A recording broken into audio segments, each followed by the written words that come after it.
Angela Lydon. I'm the National Development Officer for the Special Olympics MATP programme, and I'm also a complex needs teacher at the West Silk in Leeds. In this video I'm going to be having a look at striking using our upper body. So we're looking at some ways of striking without using our hands and arms. There's a lot of individuals with PMLD and complex needs don't have motor control over their arms, or they'll have such stiffness and contractures that they're not able to use them. So to begin with, we're just going to look at knocking things over. Now, I understand that a lot of students are in reclined chairs and they may not be able to move their shoulders forwards, or students may need their chest straps loosening for them to get their shoulders forwards.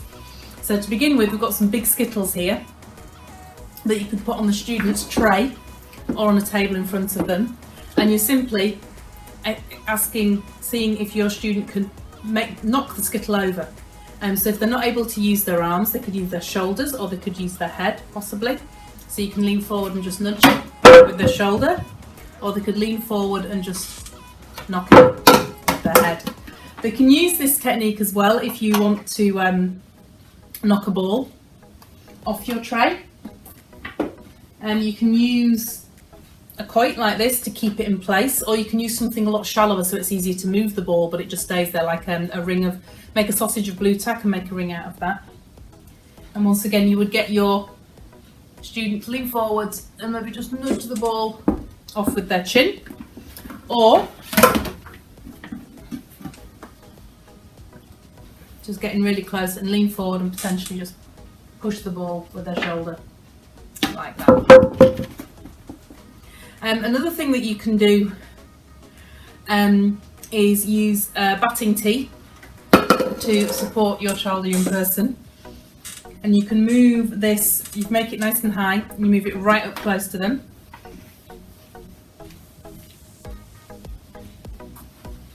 And find a ball that is small enough to nudge off, and then you put this right next to your student, and they might use their shoulder. I mean, they might even decide to nudge the pole to knock the ball off, like that. Or they can use their head, getting close, and use their head to knock the ball off the batting tee.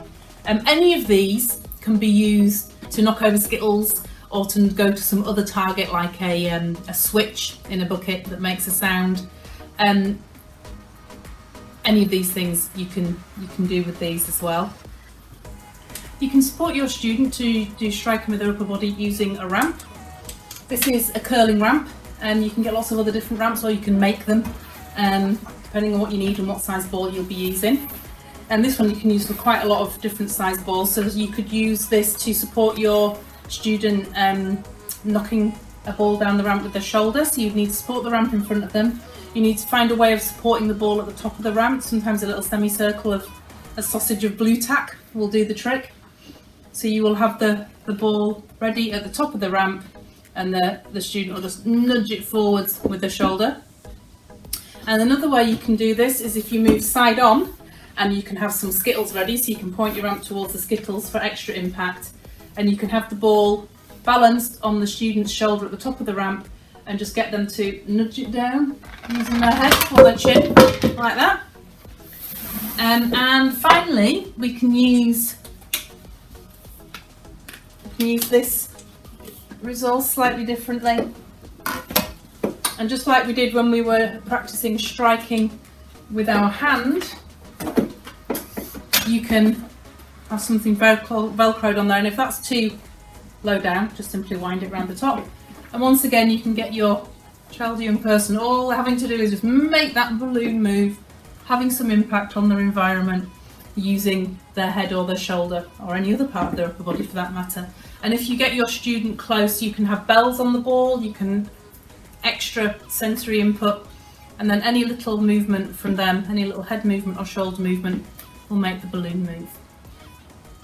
So there's some ideas for striking, not necessarily using your arms and hands.